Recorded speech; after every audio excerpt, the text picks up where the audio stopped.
টি-20 বিশ্বকাপে সাউথ আফ্রিকাকে 136 রানের টার্গেট দিয়েছে ওয়েস্ট ইন্ডিজ। শেষ খবর পাওয়া পর্যন্ত সাউথ আফ্রিকার সংগ্রহ 5 উইকেটে 98 রান।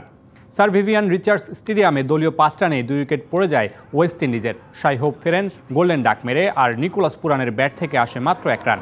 এরপর কাইল মায়ার্স আর রোস্টন চেজ করেন 81 রানের জুটি। চেজের ব্যাট থেকে আসে 52 রান আর মায়ার্সের 35। এই দুজনের পর আন্ডার রাসেলের 15 রানই সর্বোচ্চ। 20 ওভার শেষে 8 উইকেটে মাত্র 135 রানে থামে ওয়েস্ট ইন্ডিজের ইনিংস।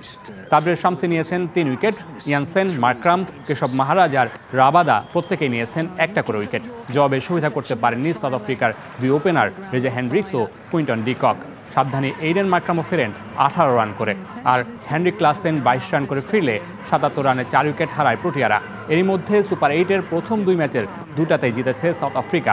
উইন্ডিজের জয় 1, হার 1। নগদের কাছে সব গ্রাহকই প্রিয়, তাই তো সারা দেশে ক্যাশ আউট চার্জ সবচেয়ে কম।